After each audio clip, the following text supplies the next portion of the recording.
the Lanesville Community Center on this gorgeous spring day.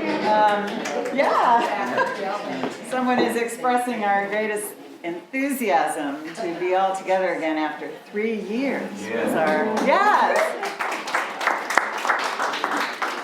So most of you know me. I'm Valerie Nelson on the board of the Community Center, and a partner in this great event, returning to Finnish American Heritage, is Rob Ranta, who's president of the Cape Ann Finns. There is a flyer in the back about joining. If you're interested, you can see more about CAF. So we collaborated on this lecture and potluck supper today. Rob received a grant from the Rockport Cultural Council, Mass Cultural, to help with our expenses. And again, another thank you for that. Some brief thank yous to others. Elena Brink for bringing the flowers to Farrell for our new projector. Hopefully we'll have many more events for such things. And to Susan Ranta and crew for making the Finnish summer soup. I'd like to introduce also LaDonna, our pastor, new to the St. Paul Lutheran Church.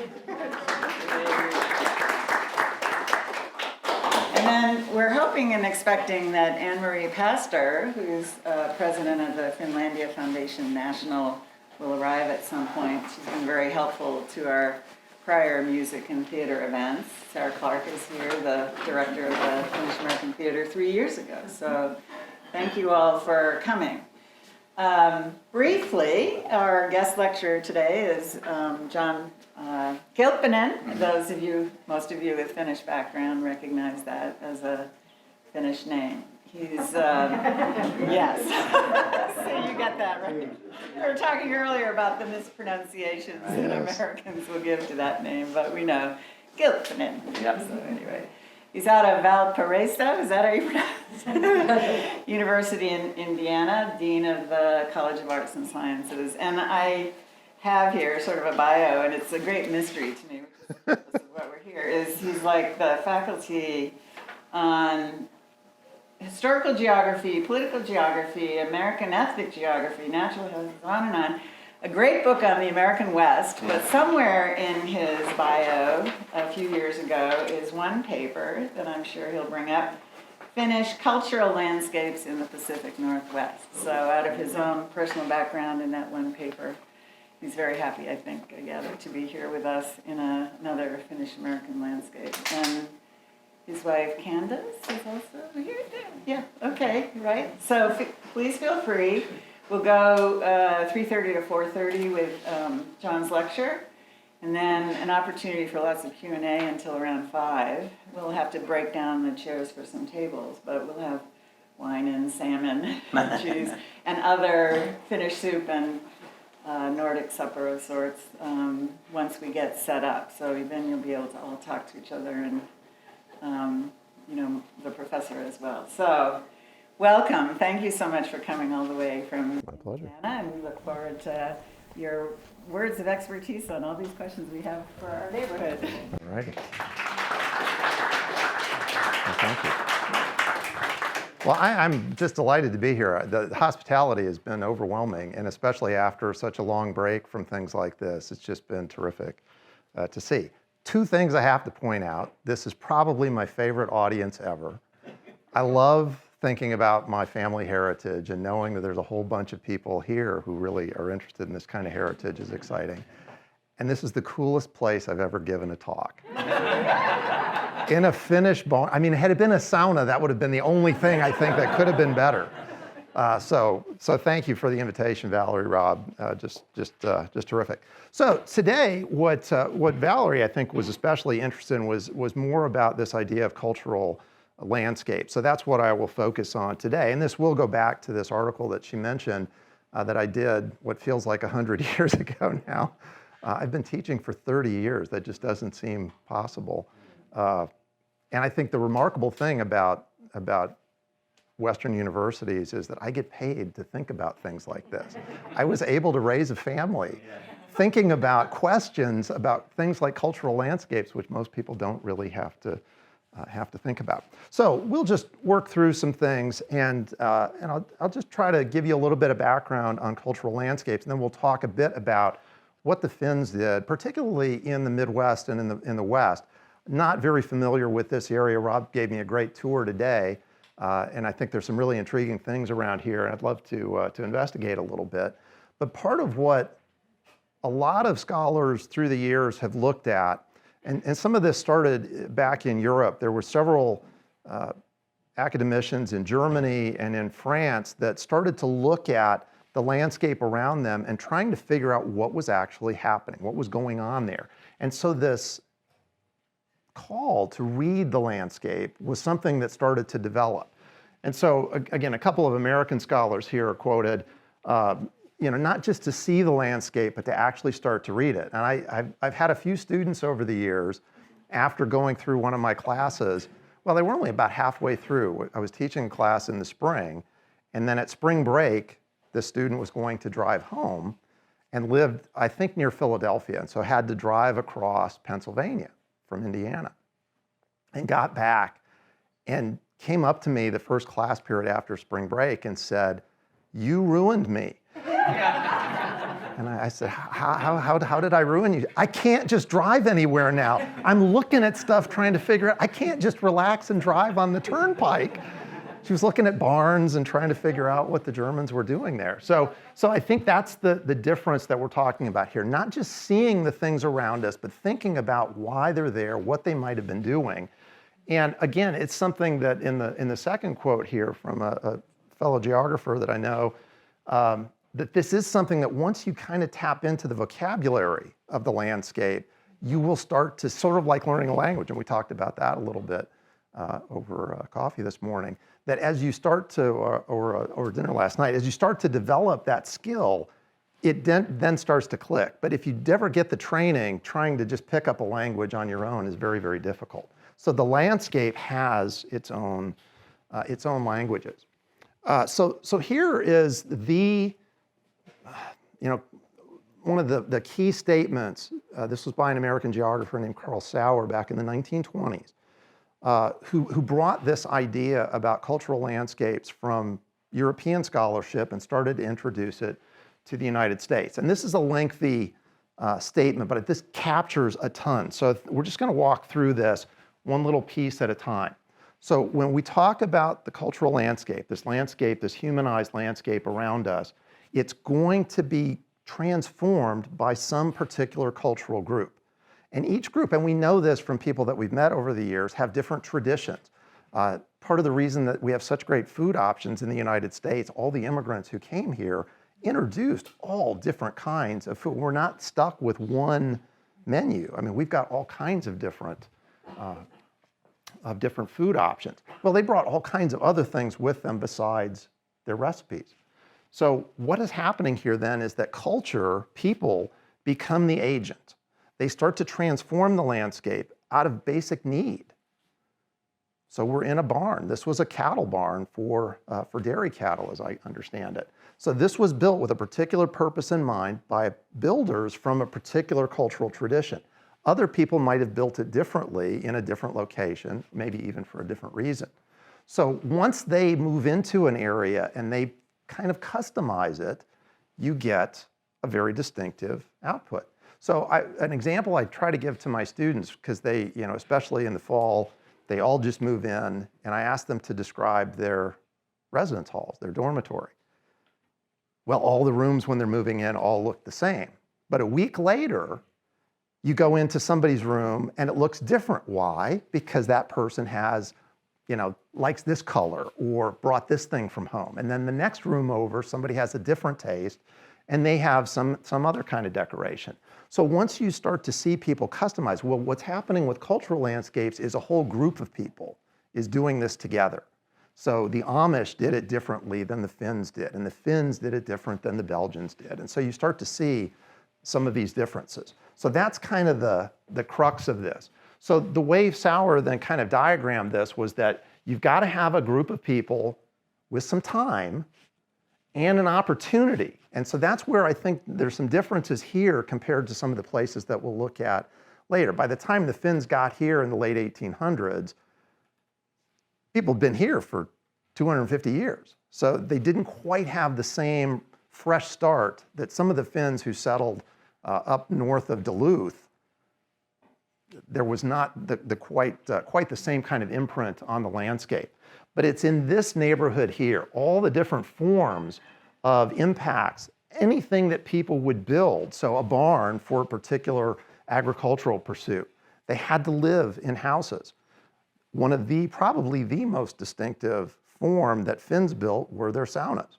Other groups didn't even bring that tradition to the United States. They didn't have it. So that was, for a couple of researchers up in the upper Midwest, that was the definitive, you spotted a sauna, that was a Finnish residence. So all of these things then add up to the cultural landscape, okay? So it's man's record on the landscape was another way that Sauer described this. Now, these things go through changes over time. So once a cultural landscape is built, it doesn't just last forever. Cultures evolve over time. They change. And sometimes what happens is that a landscape will kind of reach the end of its cycle. And we'll see part of the reason for this in some areas is that the economy couldn't continue to support the population indefinitely. And young people started to look for new job opportunities, and so they had to move away. You just know sometimes the kids just want to get as far away from us as they can, don't they? We drive them crazy. Hopefully they eventually come to their senses and come back, but sometimes they will start to move. So as conditions change, sometimes groups would, their ethnic settlements would sort of dissipate and move away. On other occasions, new groups would move in because they got a new opportunity. And sometimes those things happened in conjunction. So as some people moved out, they would sell off properties, new groups would move in, they'd bring their cultural tradition and layer it right over the top. Okay? So that, I think, was another great element of this to point out. And so what will sometimes happen, though, is as a new group moves in, a location will get rejuvenated. It will have a new layer that's added over the top of it. You sort of see this if you like to antique shop and restore furniture. So you go and you'll find a piece, and then you'll go to strip it. And you find out there's like 9 layers of paint and varnish and stuff. And you're like, oh my gosh, this had 10 lifetimes. And it was a different piece each time. That's, kind of a good metaphor for these cultural landscapes. So around here, you've got this Yankee base. Then you had Swedes and Finns move in, and now more recently, you've mentioned Italians and Portuguese and other groups who've been in this area. In some other parts of the country, Vietnamese people have moved in, or Central Americans have moved in. So every time a new group moves in, they're going to personalize that space a little bit themselves too. But like the furniture stripper, if you're noticing what's going on and you peel back some of the layers, you can see the evidence from the earlier groups. So that too, I think, is one of these interesting features. And this really pulls back to what I think could be really interesting around here, at least some of the questions that Valerie pointed out to me. So a geographer at the University of Chicago has kind of adopted this terminology. It's almost geologic, this idea of an ethnic substrate, so that you get this kind of underlying cultural influence that persists even after the ethnic group itself may no longer be as firmly distinctive, as separate from the culture as it might have been. And staying separate in the United States is super difficult. English is pervasive. It's required in schools. That breaks down cultural groups really, really quickly. Our mass media culture breaks down distinction. So the United States is this melting pot. It assimilates really, really quickly. And studies of almost every group have shown that by the second, third generation, man, they are really, really detached from that earlier identity. There are a couple of generations where somebody gets nostalgic and goes backwards and tries to resurrect that culture through groups like this. But a large number of the people, they kind of get on with life. They're American. Oh, I know I'm this. I recognize this name. But it's not quite the same as it was. And so one of the earliest European geographers who talked about this, kind of captured it in that one sentence, that no matter where you are walking around, you're walking among the ruins, the relics of the past. So you can still spot these little homes that were once, as Rob toured me around, finished, but now, maybe not. You just don't quite know who's living there. So these are the sorts of things that are really worth looking at. And this cultural relic idea, I try to get students to think about this, one of my few good culture jokes. So imagine a newlywed couple. Husband comes in and his wife is kindly preparing a meal, and he watches her cut the ends off of a piece of ham and throw them away. And he's kind of puzzled and asks her, honey, why did you do that? She said, I don't know, that's what my mom did. So she gets curious and calls her mother and says, Mom, why did you cut the ends of the ham off? I don't know, that's the way Mom used to do it. So she calls her grandma and says, Grandma, why do you cut the ends of the ham off? And she thought about it for a second. She said, well, I don't know why you do it, but my pan was too small. So we have these traditions that, well, you've heard that, the military salute was the whole idea, or a handshake of, showing you weren't armed, that you weren't going to assault somebody when you met them. So we have these traditions we lose track of. And so there's a lot of features that people walk among in their neighborhoods, in their landscapes, that had a purpose. Not everybody knows this was a dairy barn. Some of you know that, though. So these things now are cultural centers. Who knew? So there is, some of our relic of antiquity. But at the end of this statement, one other thing to remember is that the natural landscape is really crucial for cultural landscapes, especially throughout the United States, because they provide all the raw materials for what groups can work with. So around here, you had this granite, and so I can't tell you how many walls and posts and benches and houses and even a barn that we passed. There's just granite everywhere. So that was a resource that was available.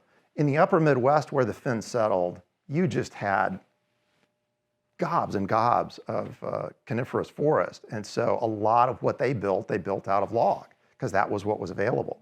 But we'll see a few places the Finns settled, they didn't have that luxury. So as we think about the environment, one other thing to keep in mind, though, is that the environment never determines or requires cultures to do this, that, or the other thing. Cultures are extremely adaptive things. They are very adaptive. One of the most basic elements of culture is making sure that populations have enough to eat and to survive and to stay intact. So culture has and that's why most cultures are very suspicious of outsiders. They're from a different cultural tradition. So that kind of natural, we're us, you're somebody else, that sort of thing. That's just the nature of culture, trying to be protective of its members. So even if we don't remember why things happened, it was really, oftentimes an adaptive strategy, like, again, a small pan, so you'd cut your ham differently. So a few scholars have looked at this and said, there's this perception, well, the Finns naturally went to Minnesota because it reminded them of Finland. Immigrants, the statement, the poor, you're tired, you're hungry, they didn't have the luxury of saying, it's not like they were going on vacation, dear. Where would you like to go this year? Well, let's go to Sicily. It'd be lovely. Immigrants didn't have that kind of luxury. They barely had enough to scrape together often to get to the United States. So they had to go where the jobs were. Now, a lot of Finns, when they arrived, there were mining and timber jobs up around Lake Superior. The Finns who arrived here had the quarries, and that got them started. Then eventually they started to diversify their income. So don't fall into the trap of thinking, oh, well, Finns only went where there were forests and that was, the natural draw for them. They really didn't quite have the luxury. Now, they did avoid certain areas. Not many European groups settled in the South. The tensions around slavery and the labor market, because of slaves in the South, did not really invite big numbers of European immigrant groups to settle there the way that they did in the North, okay? So ultimately, what we try to do with cultural landscapes then is figure them out, try to figure out what groups were doing, what they were using, how they were creating their settlements, what types of things they put on the land, and then we can use that to figure out where groups went. Okay, so I'll give you a little warm-up. Something you can probably identify yourselves, even if you're not up to speed on all these things. But there you can see where Valparaiso is. We're right up in the far northwest corner of Indiana. Well, this is a map of major, it's called folk architecture. This was the architecture of the people. This was before you had architects with blueprints, designs, neighborhoods, that you drive through, every house looks the same. This was back when people built their own houses. And so you had a style that really was heavily influenced by the English that swept across the Great Lakes all the way into Minnesota. And you can see there was a little tier in northern Ohio, northern Indiana, most of northern Illinois that got this influence out of New England. Now, incidentally, this large area south of that, this Midland zone, which was largely populated by Germans, by Scots-Irish, had early on in its formation Finns who settled in the New Sweden colony near Philadelphia. And they introduced log construction and a particular type of agriculture that fueled that whole, they didn't introduce enough people, but the skills. So when you think of Daniel Boone, that kind of backwoods, rugged American individualist, it's kind of a Finn. But the New England approach here, kind of sweeps into the area that Candace and I are from. So early on, a lot of these, there were examples of these little cottages that you could have, in the 1600s, if you had been able to travel to England and then came to Massachusetts, they'd have looked like a cookie cutter match. I mean, they were just really, really similar. But eventually, the populations here started to develop slightly different houses. And one of the most common was this 4-over-4 sort of plan with a central chimney that became known as the New England large house. So as families got bigger, I've seen probably 20 of these driving around today. There are quite a few of these in this area, and they become even more common a little bit west of here in central and western Massachusetts. So here's one that I saw, and they were kind enough to put the year 1772 out, I forget what town I was in out in western Massachusetts some years ago. But then there's one, this is about 500 yards from the Mississippi River out in western Illinois. It happens to be built out of limestone, which here in New England you wouldn't have had. Might have been a great one out of granite, maybe around here, but this was the exact same kind of house out in western Illinois. So this really had has spread quite far west. So you can see the influence of New England out in that area. Another type, I've seen a couple around here, but again, these become a little more common further west, was something called an upright and wing house. Usually it would start with this part of the house, and then as the family got bigger, you'd just add this little extension. So, very classic example from out in western Massachusetts that I saw. There are probably 20 of these in Valparaiso. So it's the exact same plan. So the idea gets transported as settlers keep moving west. Usually the next generation would move on to the frontier to get some new property. Here's another one in between Valparaiso and the Michigan border in northern Porter County. So this particular type did spread. Now, if one wing is good, two wings must be better. So if your family got really big, or if you were very successful, you could add a second wing on the other side. And we see these across northern Indiana too. So you've got the same basic idea here. This, I think, near Noblesville maybe. And here's one from right in Valparaiso. So again, just as a warm-up, so you can track kind of where different groups moved. And so that's how that map about architectural styles gets put together. People have gone out, they've done field work. Groups like this have kind of noticed these things. Scholars have gone out and looked. A lot of photographs of these properties. I noticed the Rockport anniversary booklet that had photos from around the bicentennial. A lot of photos of houses. And so that's a great archive too that people have looked at. We'll skip that. Okay, so let's get on to the Finns now. So as we start to think about Finnish immigration, some of the first Finns, especially in the upper Midwest, arrived in the 1860s. Some had actually already relocated from northern Finland to Norway, where there was some mining going on that needed labor. But then they started to hear about opportunities in the United States, and so some of them wound up moving. Now, one of the most common patterns for immigrant groups was to follow something that modern scholars now call chain migration. All you need to think about the chain idea is the idea of a link. So the link from one place to another. And we talked a little bit about this. So a lot of the Finns around here knew each other, or at least of their families, from back in Finland. So they were coming from the same areas and then settling together around here. The same thing happened in parts of the upper Midwest. And I'll show you an example of that in a moment. But roughly between 1901 and 1910 is when the biggest decade-long wave of immigrants from Finland arrived. We got almost 160,000 Finns in that 10-year span. Another 13,000 or so went to Canada. So almost 175,000 Finns came to North America at that time. By the time we get to 1920, this would have been the peak year, at least in census terms, where they recorded people born in Finland but who were now living in the United States and were captured in the census. That was almost 150,000 people. Now that number, as immigration stops, declines because eventually when those Finns die, they're not replaced because we don't have ongoing immigration from Finland. After 1924, almost all immigration was really pinched back through a quota system that Congress enacted. So that really, kind of bumped that down. So we're easily now under 20,000 people, and that number eventually is going to get to zero or close to it.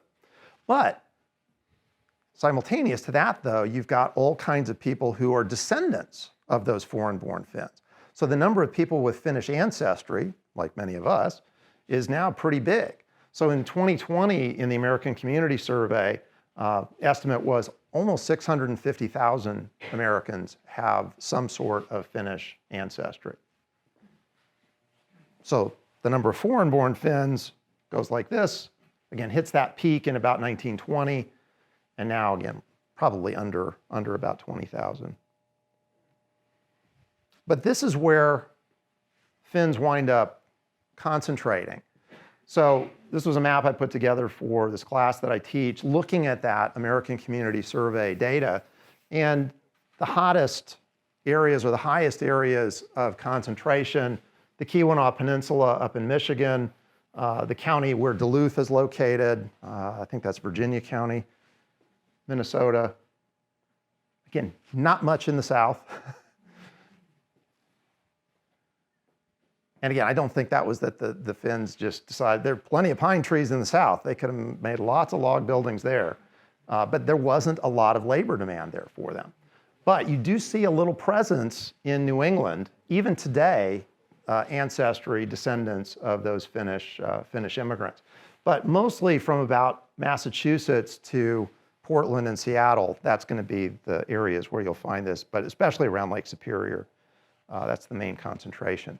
As most of you know, have talked about your own family backgrounds, the largest concentration of source areas for the Finns was out of the Ostrobothnia area, kind of the western part of Finland, especially the Vasa and Oulu provinces. So that's where most of the Finnish immigrants went from. Well, here's an example of this chain migration idea. So if we look at this area in northern Wisconsin, Oulu Township, so named after the province in Finland, geographer who looked at this found this was basically where most of the immigrants were coming from. So you can see a very, very tight concentration in Vasa, maybe the far southeastern or southwestern part of Oulu province. But then if you go to a settlement in the Owen-Withy area, a little bit more in the central part of the state, you can see that this concentration was a little further south of the one that went to Oulu. So each of these areas was sending a fairly large group of immigrants to a very specific destination. And so when you went from one Finnish community to another, sometimes there would be little differences because there's differences back in those areas in Finland. So Gloucester's not the same as Boston itself. So even in a short distance, you can sometimes get pretty significant differences. So copper and iron were the first draws. Eventually, logging operations attracted the Finns. But almost immediately when they could, they wanted to obtain land. They wanted to raise their own food. Now, up in the North Woods, after the logging industry went through, that meant removing tens of thousands of stumps. So there was a saying up in the North Woods that the only language the stumps understood was Finnish. But I learned that the stumps that didn't speak Finnish did listen to dynamite.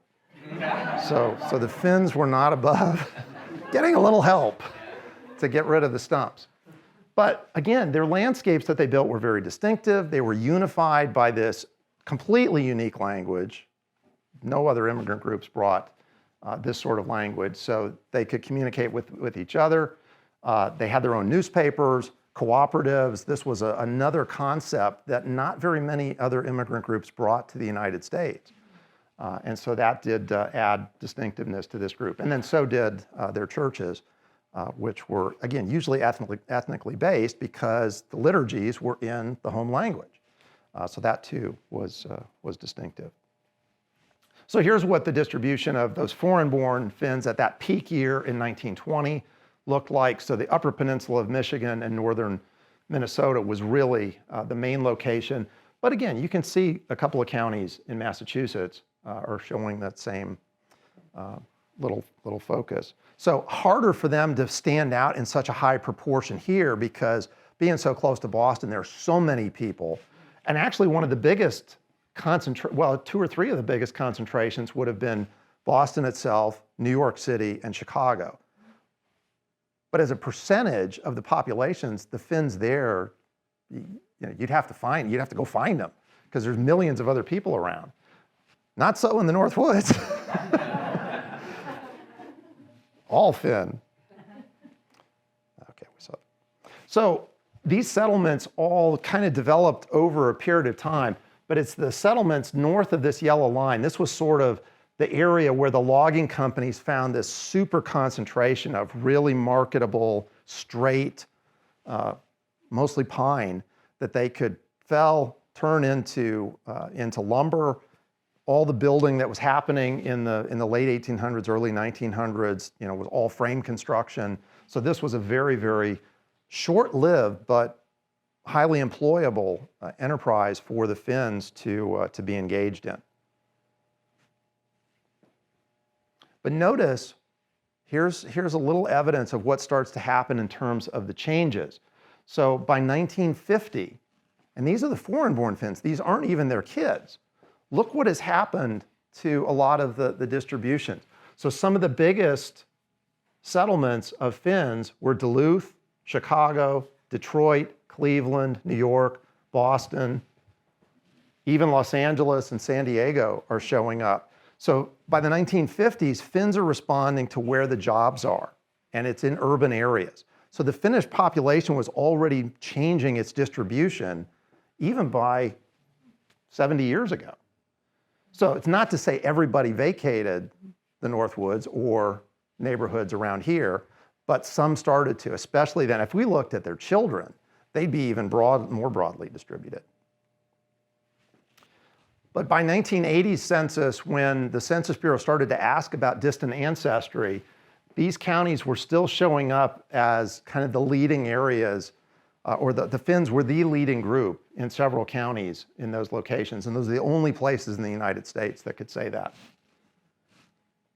That and one little settlement in Alberta. So I've not been to that one, but I would like to. I'd like to get there. So what did these landscapes look like up in the upper Midwest? So here's what a typical farm looked like. All right, so you had to pull your granite out of the ground, and now you've got these what are they? Grout piles. Some of the waste that was sitting there. Well, nature did that for the Finns. So all these boulders, these are from glaciation. So a lot of these things got dropped around. So whether they were here or whether they were up in the North Woods, they had a lot of rocks to deal with in their fields. But this, a cluster of several buildings was very, very common in Finland. I think what you described, Rob, around here, you saw little makings of that. This barn wasn't the only structure here. And so you'd have a sauna, you'd have the barn, you'd probably have something for hay, you'd have the house itself, you might have something for your chickens. And so that kind of a pattern was fairly typical. So it wasn't just those features themselves. When you got closer to them, the particular way that the buildings were assembled was very, very much pulled out of the old Finnish tradition. And it was not the same from group to group. So in kind of almost like forensics, you're down getting to like DNA sorts of level. You're not just talking about the house. You're not even just talking about what the building material is. How are these things connected? How are the walls connected with each other? And so they were done in a lot of different ways. If you ever played with Lincoln Logs as a kid, or if your kids had them, they did follow this type that was called a double vertical notch. But a lot of the Finns were very skilled, and they used dovetail notches on the corners of their log buildings. And a few had this extremely rare, but very, very present, and we'll see a few examples here, called a tooth notch that was used. Now, in their barns, they used a lot simpler type of notching, something like a saddle notch. So most of those other more complicated things they used for more permanent buildings, like their houses and their saunas, because they wanted their saunas to last a long time. So you didn't want those falling apart. So here's an example of this. So when I visited Finland back in 1992, there was an outdoor museum that I visited that had just a great example of this type of tooth notching. A geographer that I knew, actually that I went to Finland with, Matti Kaups, found the exact same type of notching in a sauna in northern Minnesota. So the tooth notch wasn't the most common, but it was very distinctive to the Finns. And so where you found that just reinforced, kind of your confidence level that this was a Finnish building. And then there's the sauna. So historically, the sauna would have been just a single room. And a lot of them, you could see where they added this dressing room on the outside as kind of a secondary, addition to the building. Most of the stories I've heard, especially in the North Woods, and there's an example that we'll see, was because as more non-Finns moved in around, or especially as roads started to get nearer to Finnish homesteads, non-Finnish people weren't quite so comfortable with all the nudity. And so the Finns had to adjust a little bit, and so they would have a dressing room outside of the sauna. But traditionally, you didn't do that. You just, you needed to cool off, so you ran out, rolled around in the snow. So eventually that outer dressing room would get added, but traditionally, you didn't even have a smokestack or a stove. You would just build a fire with your rocks in the building, button it up. You'd have one little hole for the smoke to escape, and then when the rocks were hot, you'd put the fire out, and then you'd go in. That was the traditional model. Well, eventually, the insides of the sauna would get really blackened from the smoke, and so then when they had stoves available and you could ventilate the building a little differently, they started to add that. But so there were an evolution to these. But this example from the Outdoor Museum at Old World, Wisconsin, had the original kind of vent. They later added a chimney and a smokestack for a stove that they added inside. But these buildings went through, pretty clear evolution. So here's some examples. So here's one from near Floodwood, Minnesota, again, using that double vertical notch, but then here's an example from Toivola, Minnesota, that uses dovetail notching. So you had a variety of different approaches, and the floor plans sometimes were a little different, but the concept was there, very, very distinctive. And when you saw naked people running around outside, you knew what was going on. And that was the story actually with this. There was actually a lawsuit around this particular sauna, which got moved a few years back and has been restored, but it's in Cokato, Minnesota. Three Finns got together and built this, but then the road in the county was coming very nearby the property, and the county government fined them and said, you can't run around naked. And so they decided they'd move the sauna because they weren't going to comply with that rule. But for good measure, then they sued and they won and they got some settlement. It wasn't very much, but they actually were able to sue and say, hey, leave us alone. So Finn's kind of stubborn, yeah. So one of the other really distinctive buildings out here in these communities were these hay barns that had this peculiar sloping to the walls. So the building got taller, it actually got wider. It's not just that they were drinking vodka or something and lost track. This was intentional, and you can see this in a number of different settings. When I was in Finland, you could still see examples of these. So this, again, is a really direct link from the old country to examples in the United States. And part of the thinking, I think, as best I can determine, now, it wouldn't have affected the hay in the very middle of the building, but along the walls, the wall could actually bear some of the weight of the hay so it wouldn't ruin and crush all the hay underneath it. So there were some practical purposes to these kinds of buildings. But here's another example that I saw in northern Minnesota.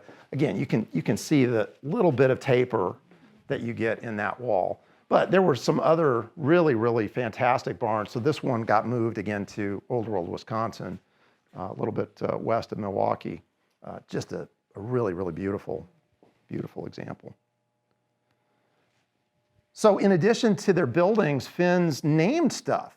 So they're actual Finnish words now that are part of the landscape.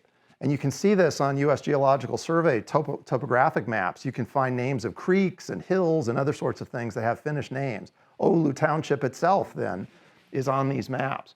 So this was a difference. So I don't think that the Finns here, coming a few hundred years after settlement started, you don't get to name this creek or this harbor or whatever.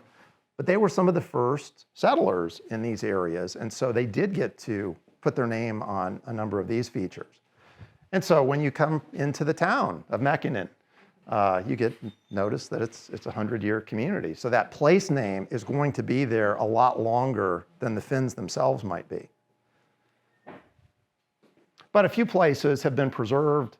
So the Virtanen Farmstead Historical Site up in Minnesota, just a lovely location. So plenty of places to visit. The name has been changed, but in Hancock, Michigan, you had Suomi College. Now it's Finlandia University. So that too, that's right off of one of our topographic maps. So just again, here's a map from 1930 showing where Finns were located. So that concentration, but again, quite a surprising little showing from Massachusetts. So it wasn't just this area. You had Worcester and a few other places, Fitchburg, Quincy.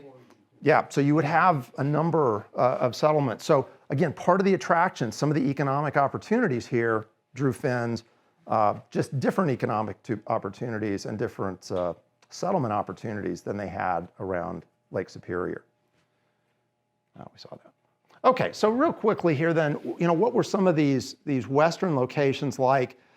I wasn't out there looking for these spots specifically when I visited back in the early 1990s, but I spotted a few of them in my planning before I was going to be out there working on the other book that Valerie mentioned. And so I made sure to go to these locations just to see what was happening.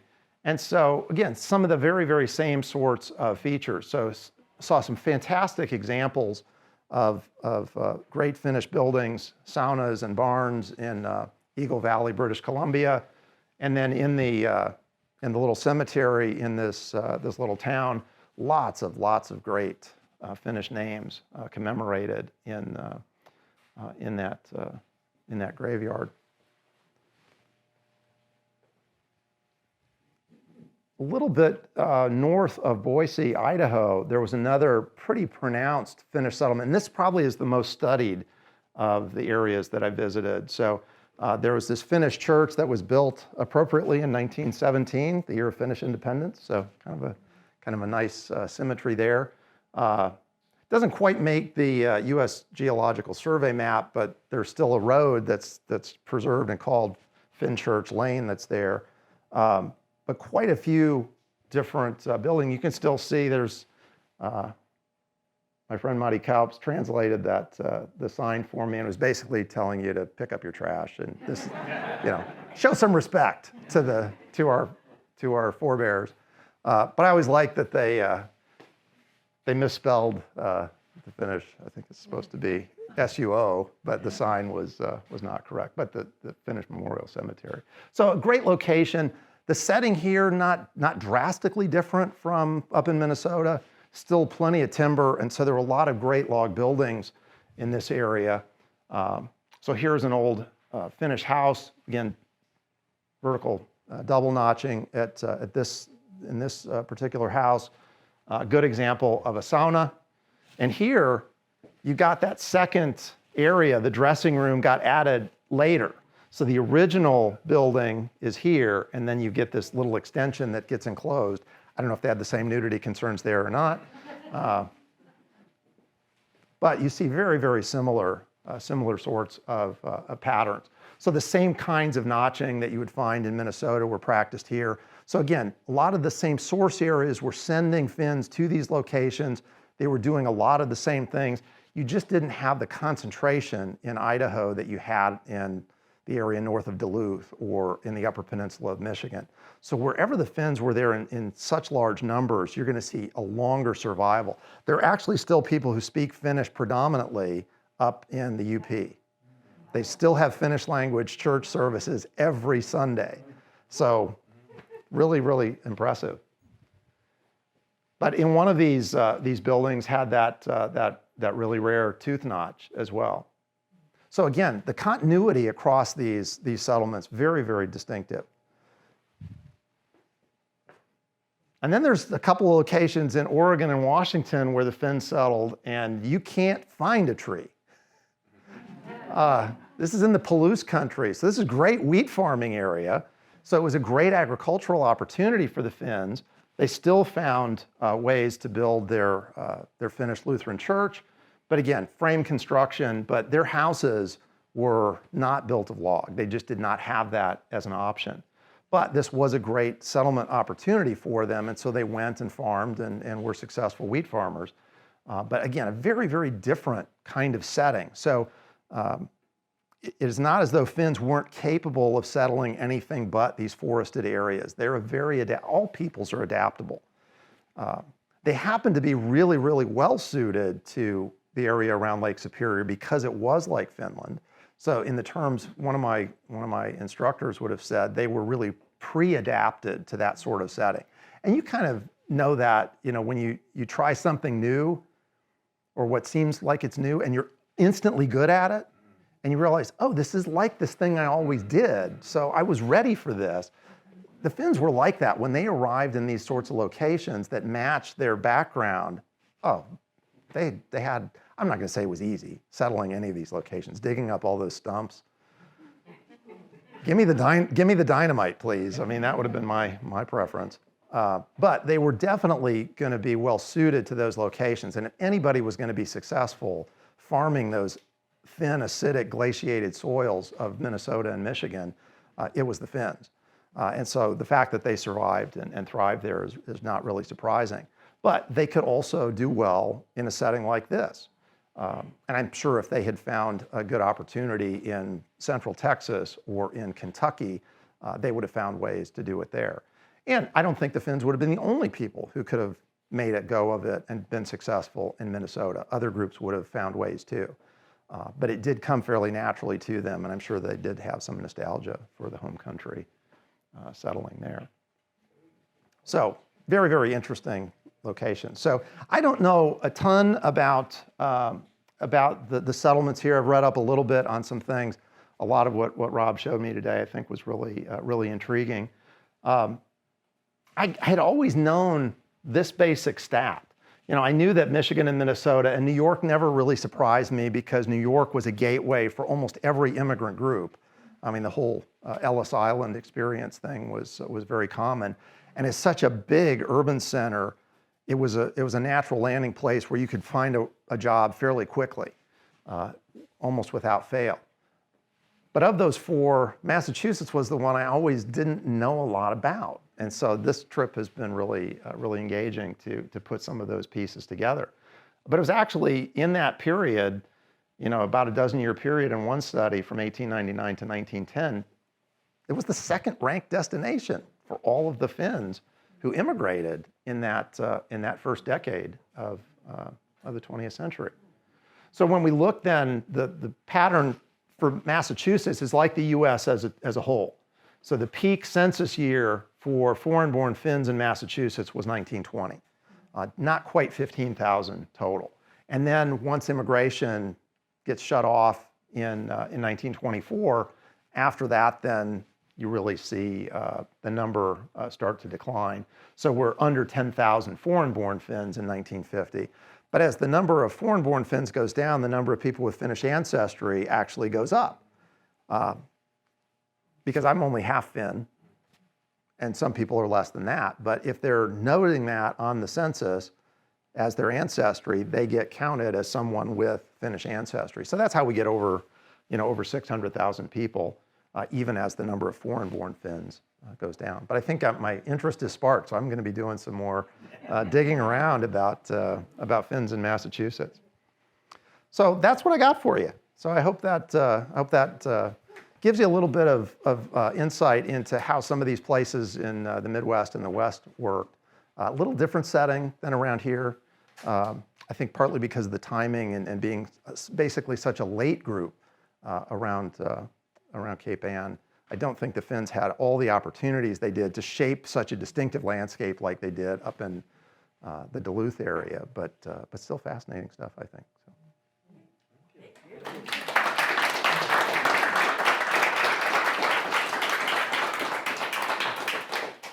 The Finnish names going up, when you look at like you're half Finn, and I'm half Finn. Okay. But by a Finnish name, like a Ranta, are they going up in the area? I don't know. I don't know if anybody has tried to study the proportion of names, because I will almost guarantee you, given the way that immigration and ethnic identity in the United States has worked, that there are probably dozens of people with Finnish names who don't check off Finnish ancestry on the census. They lose track over time. And you've got plenty of other people who will be checking off Finnish ancestry, but whose name isn't obviously Finnish. They could be married. I mean, you pointed out any number of Finnish wives who married a non-Finn, and so they would definitely have Finnish ancestry, but their names wouldn't show that just because of the way that family naming works. And then you've got Finns who anglicize their names. So how many Mekis became Hills? So I don't know that the names themselves are quite as diagnostic as some other things because of those variables. So I don't know. I'm not sure. What about the Finnish concentration in an area? Like this area had a lot of Finns, and now there's not as, it's shrunk. The areas like you mentioned up in Minnesota, are they shrinking? Yeah. Or are they, what's happening?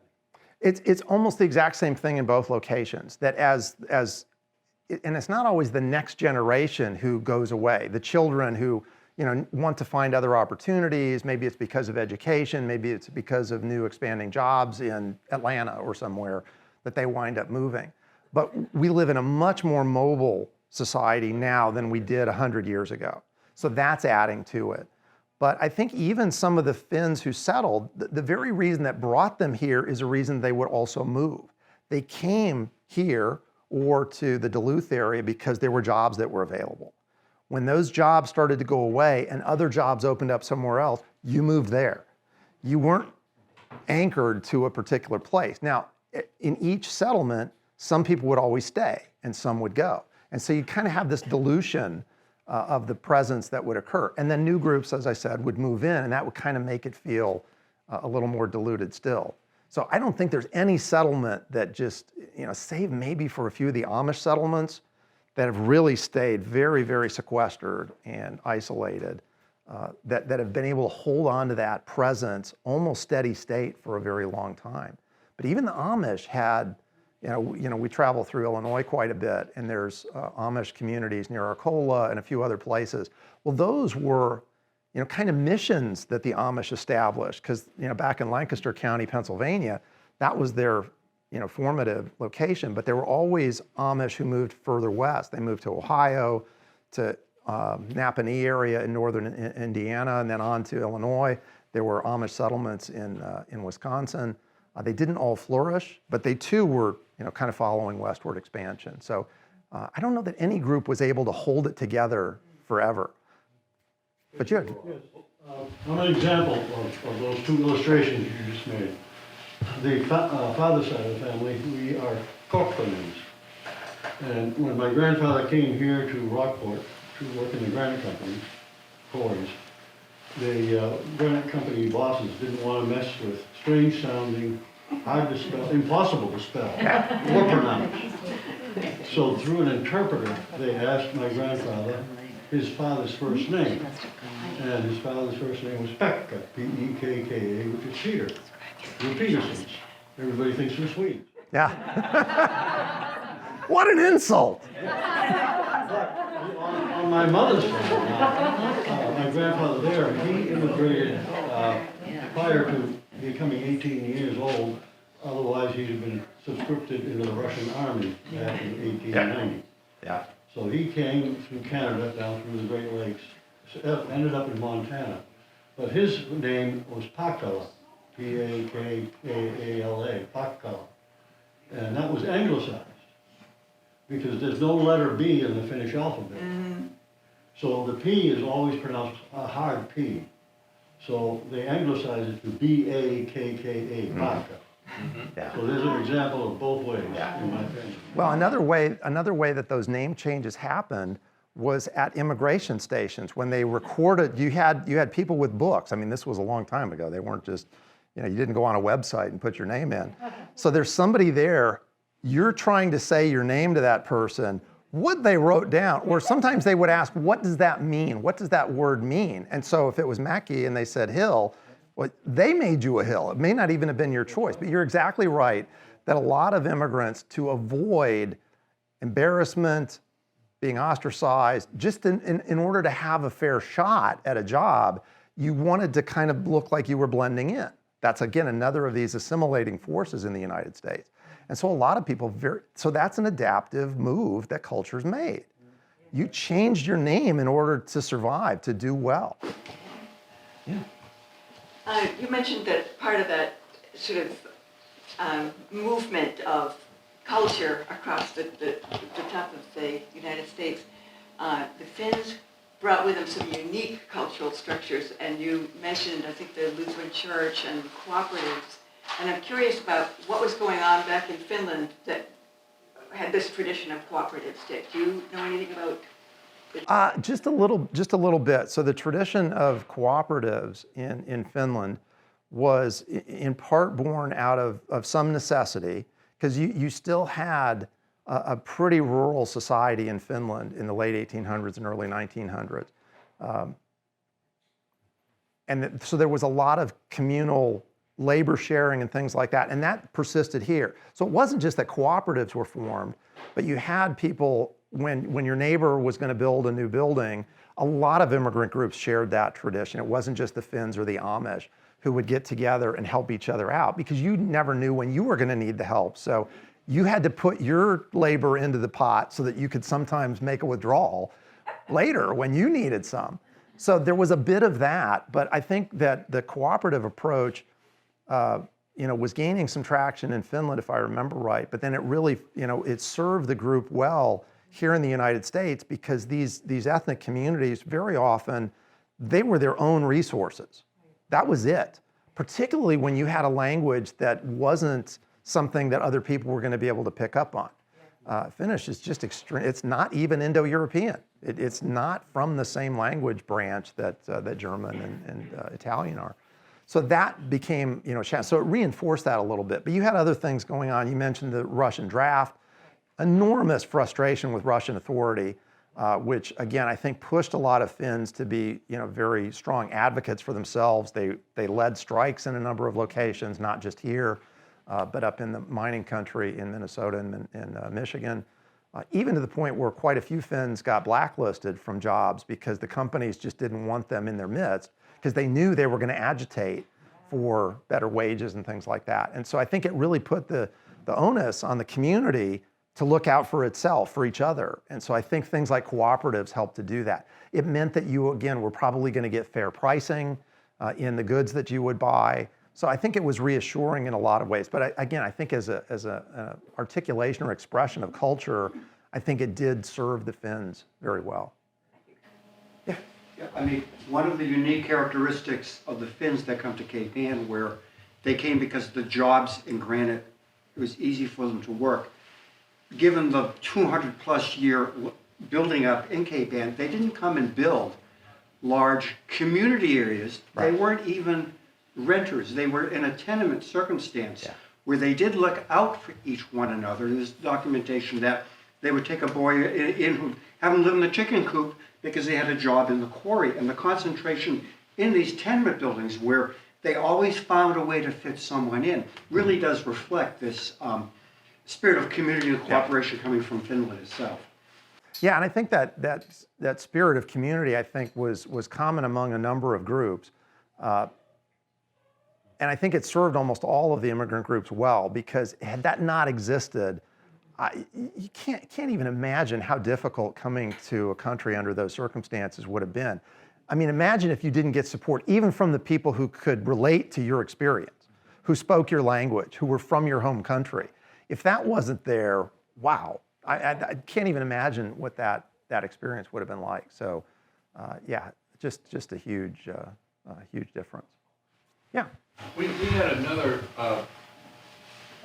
issue here, and I'm not a Finn, but I heard the stories of the whites and the red Finns who came here, who had different allegiances and backgrounds, and et cetera. And for the first number of years, they weren't really melding. Mm-hmm. And you might have a store that was serving the red Finns, and you'd have another store serving the white Finns. But it was only, it seems to me, when we had public education here. So they had to go to school. We had a couple of schools here in town. And so it was the second generation. It was, the second generation came along and didn't necessarily carry the baggage that had come with their parents or grandparents. And so we had this separation, which sort of began amalgamated after. No, I think that's a good observation, that there were generational differences.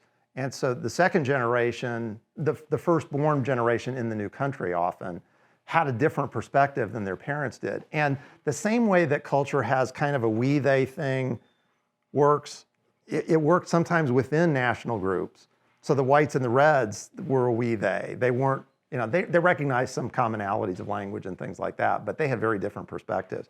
And you had similar sorts of things with high and low Germans who came to the United States, Catholic and Lutheran Germans that didn't always see eye to eye, several different groups from Italy that didn't always get along with each other. So it's not just, that wasn't the Band-Aid that solved everything, was just we're all from Finland, we're brothers. Not always, it didn't always work that way, so. There are also called peakies within that group. Oh. You had the reds and the whites, and there was a, actually referred to as the pinkies. And the communists. They weren't quite solid either way. Oh, yeah. Were you able to observe any distinctive features in terms of architecture for social halls or community halls? No, and in some of those buildings get repurposed so many times. I mean, there were several that Rob pointed out that just get, some of these are now condos, or so some of those larger buildings, which tend to be more durable, because to be bigger they have to be built better. And if you were a farmer and you built a sauna or a granary or some sort of hay barn, and you needed to repurpose that, it's not so big that you can't take it apart and move it to a different field, or I'm going to rebuild that, chop it up, I'm going to burn that in the sauna enjoy my sauna. So you repurpose this stuff all the time. Something as big as a temperance hall or a group meeting hall or a building like that, you didn't just do that. I mean, that was just too much of an asset that you had sunk time and energy and money into. But those got repurposed. And a lot of those, to be that large, were usually frame construction. And so they did tend to look a lot more like a lot of other buildings around them. And so I think that's a little harder. And some of those also, because of the activities that were in them and the way that they were constructed, were really prone to fire. Yeah. A lot of those buildings. I was going to say that I grew up next to a building, Waymo Hall, that did burn down, but I had, the foundation did last for 20 more years, and my father actually pointed out to me some of what he thought were symbol, or at least pointed towards a Finnish style of architecture. Although I couldn't tell you what they were, but he could. He did at that time. Oh, that's a fascinating question. Yeah. That building. The hay barn. You're saying that was for barns and to relieve the stress of the hay load? Is that only its purpose? Yeah. Yeah, and those, they would also, with their I mean, the Finns were, they weren't the only really, really skilled log builders. I mean, the Swedes were really good at it. There were some German log buildings. When the Germans build stuff, they build them to last for a long time. So there are some German buildings that are going to be around for a long time too. So that level of skill and craftsmanship was not exclusive to the Finns, but they saw a distinction between something like a hay barn and their house or their sauna, which they were going to use for a very long time. Something like a hay barn, they also wanted it to ventilate so that the hay could actually cure and stay usable for a longer period of time. So they were really trying to engineer those buildings to do different kinds of things. And so that's in part the approach that they were trying to take. But they wanted, if they were going to take the trouble of cutting that hay and hauling it into that barn to use through the winter, you needed it there come February and March before the snow was going to be completely gone. So you didn't want it to all ruin and then your animals starve. That would not have been good. So they were really working hard to try to balance all those things out. I'm just wondering, in New England, the old barns often became attached to the house. Yes, so the farmer connecting had to barn go out tradition. in the winter Yeah. because people were lost that way. Is that also true with the Finnish? No, and that did not spread very far west. There have been people who've studied the New England connecting barn, and actually, as adaptive as it was, it had an Achilles heel, like most things do. If any part of that thing caught fire, it's all connected. And so some people started to realize, hey, that's not that smart. I'll walk outside and get a little cold. I don't want my house to burn down because some other little less expensive outbuilding catches fire. So I think over time, people started to move away from that, for that very reason. It was risky. You were putting a lot of things. It was, yeah. Yeah. Yeah, you got to pick your poison sometimes. Could you talk a little bit about the Finnish language, where it came from and how did with the second generation actually learn that language? And is there any place in the United States that teaches Finnish? Yes. I always thought of it, I speak a little bit of Russian, and I always would look at the Finnish language and think that someone just went crazy with the letter A, or the letters. It didn't make any sense at all. So the nearest linguistic relative of Finnish, any guesses? Hungarian. Right, well, Estonian is a dialect, basically, of Finnish. But Finnish and Hungarian are not mutually intelligible. But linguists understand the root connections between them. And they both originated, actually, in Central Asia, around the Ural Mountains. So they're in the Uralic language family. And as groups moved west, there was a little split, and one group that went northwest wound up in Finland, and the other group went more directly west and ended up in Hungary. And the joke that I heard as a kid was when that split occurred, the Finns took all the vowels. So that's how you get this over. And then you look at Hungarian and you're like, man, they got ripped off. This is all consonants. So somehow, but they're more closely related than Finnish is to any other language in Europe. But here then, as long as you had, well, the Finns never faced what the Germans faced, which, because of the two world wars, the disincentive to speak German between about 1915 and 1945 was enormous. So many German language newspapers stopped publication during that period. Just huge cultural pressure against being overtly German at that time. The Finns never experienced that. A lot of other groups didn't experience it. But like I said, as groups had to go to mandatory education and the language of schools was English, that next generation, it was very difficult. So my father's experience growing up, he only spoke Finnish. He lived in Detroit, in Dearborn, just outside of Detroit. And then he got to school age. So he went to school the first day, speaking no English. He came home that day. How do you think he felt when he got home?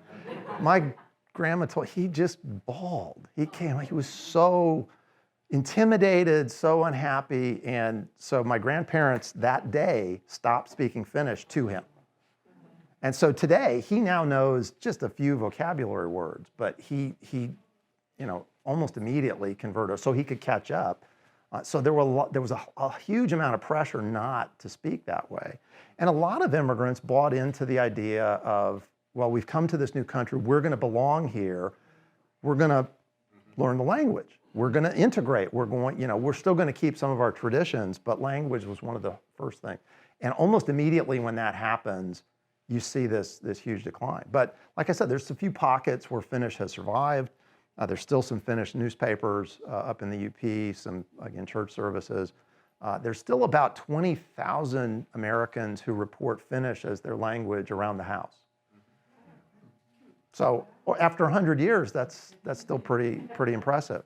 But I think that University of Minnesota Twin Cities and IU Bloomington in Indiana are at least two schools that I know of that have had Finnish as a college language. There's a Suomi Koulu, a Finnish school in the Scandinavia Center in Lexington, Mass. It's about an hour from here.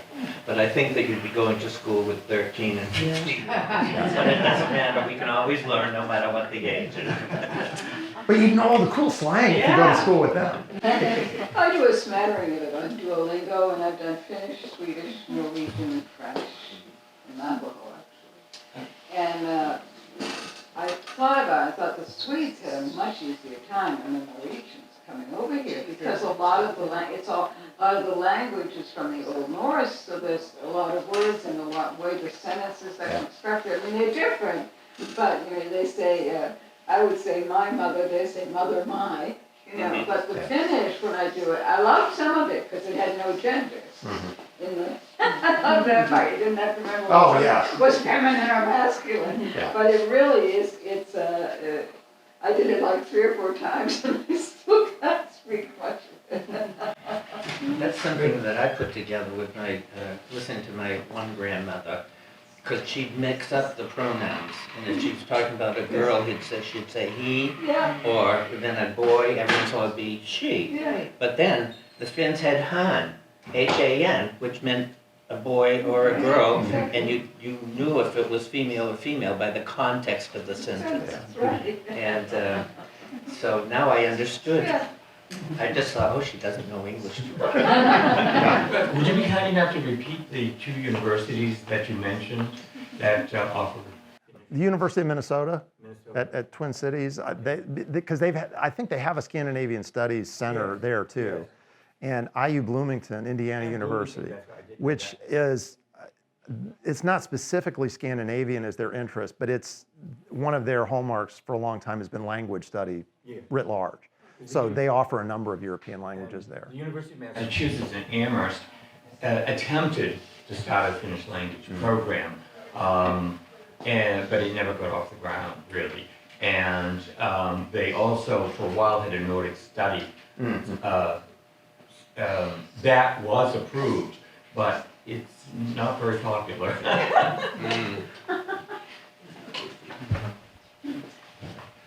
Yeah, thank you. So I have a few questions I'd like to direct to the audience, if you don't mind, and then some of my own. But I kept thinking of all the people that I know and how they're related to your lecture. So my first one is Frank. So Frank Garrison has been a construction worker in the neighborhood for many, many years. Have you come across the notches that are in the buildings around here?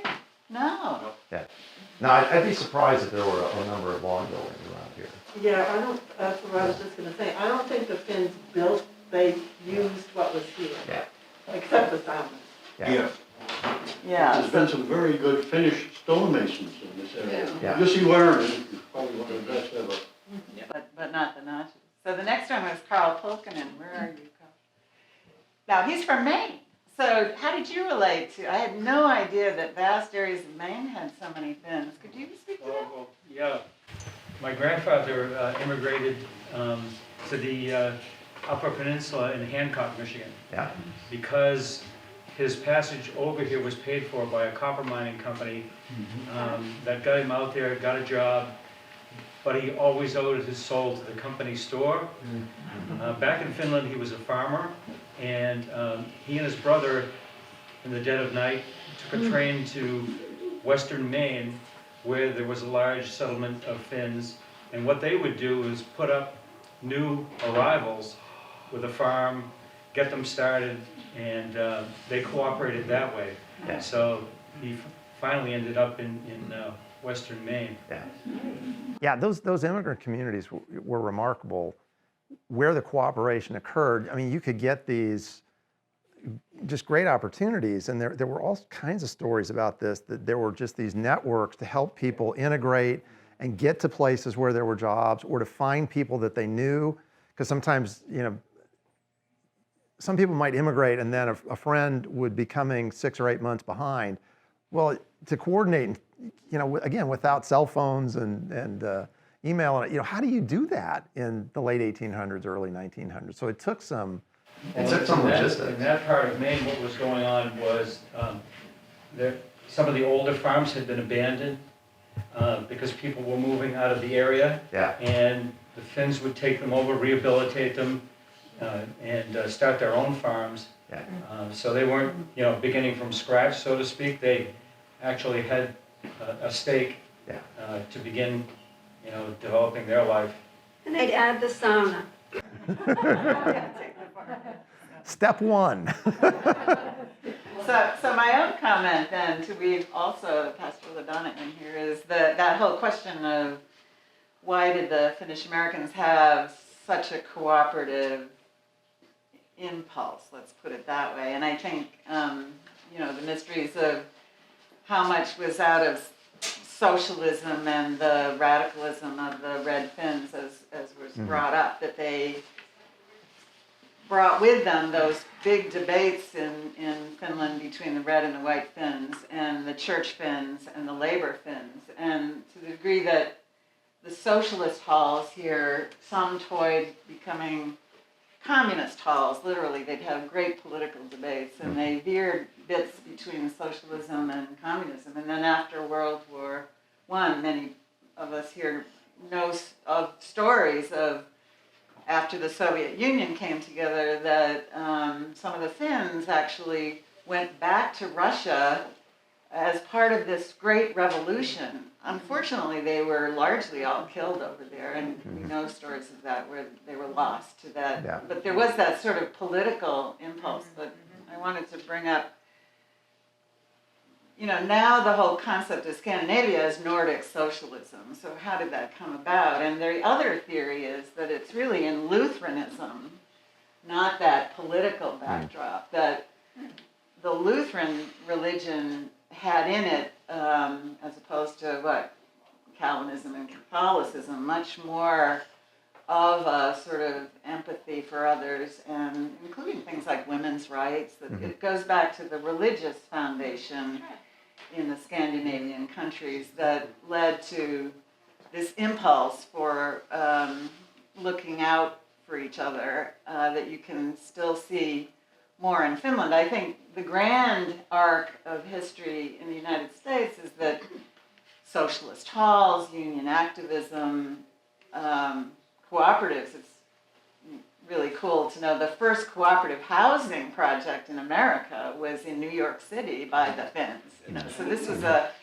big innovative thing that they were creating, these new forms that were not government and somewhere between the individual, that the cooperative elements, the halls, union activism, and the cooperatives themselves. What then really happened, and so many of us remember this episode, and it's in this documentary about Circle Home, is that it was in the McCarthy era that the FBI knocked on doors and said, if your grandmother, if you don't shut down your socialist halls and stuff, your grandmother is going to get sent back to Finland. And there was a great silencing of that political side, that cooperative side, that more progressive, radical, whatever word you want to call it. And I suspect that happened in the upper Midwest as well, where there was a suppression in a way of the more socialist impulses in the Finnish community. And I think some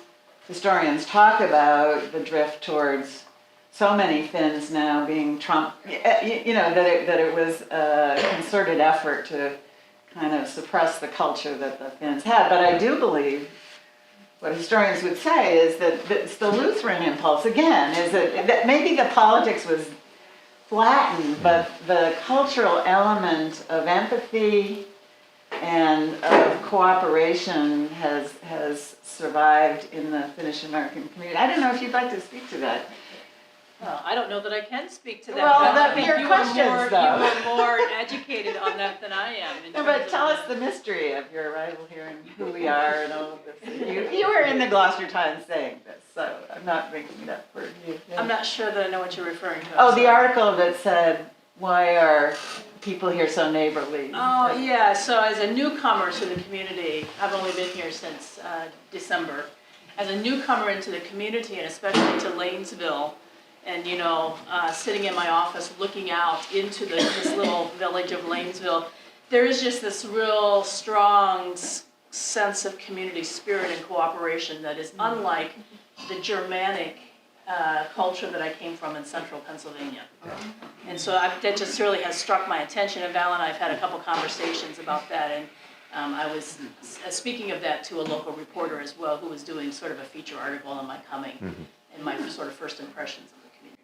Well, what I remembered, because I called you on the phone, you said, it's a mystery to me where this spirit of cooperation and looking at each other came from. And you said you were musing, is it the ocean? Yeah. yeah. And Or- you're saying it's the culture. Or is it because houses are so close to each other as compared to the Midwest, sprawl? But let me just finish, and then I'm sorry. So when I called to you, I said, you probably never thought, but it's the echoes of the Finnish-American community orientation that still resides here, even though we are not aware of it. We don't know where our culture comes from. It can be generations back. But, thank you. That was the mystery to you, I think. There is something to be said, though, for ocean and island communities, that they do come together because you're faced with the fact that you're going to have a storm at some point, and you need your neighbor in a storm. You're right. And you need to be there for them. So I think that, when you say the ocean, you're saying something. But if you were to flip that perspective around, though, had you only experienced this and then you went to central Pennsylvania, you might be asking, what is the mystery of this solitary, stand on your, So, I think there is a bit of perspective, too. So there are these broader cultural patterns, and something about the way that agrarian society in Germany had developed, they didn't have, outside of some of the very traditional communities like the Amish, who were, again, also a very specific religious strain, they didn't have the same kind of approach that a lot of the Northern Europeans did. I don't know if that was environmental, if it was religious. The Nordic countries, including Finland, have some of the best education not just in Europe, but in the world. These are some of the best educated countries, top to bottom. And something about, they're smart. And they're thinking about how do we serve everybody in this country? And so this socialist democratic approach it's hard to look at that and say, well, that's dumb. They are the happiest countries. Yeah. Yes, I wanted to go back to comment about the Finnish experience in Maine. And I was wondering if you could comment on that. I read an anecdote in a particular immigration journal about second generations that said that there were second generation Finns who were leaving the farmlands of Maine because they were unproductive. And they met up with a group of Minnesotans, second generation Finns from Minnesota, who were moving to Maine because they heard it was better there. And they met up in Indiana and found that the soil was better there, and they stayed there. Do you have any comment? The soil in Indiana is better. The latitudes where Maine and Minnesota are, glaciation did them no favors. Finland too. I mean, they're all in that high latitudes. The soils are very thin. They're very acidic. The growing season is a lot shorter. So by the time you get to central Indiana, I mean, you're talking about some of the best soil in the United States.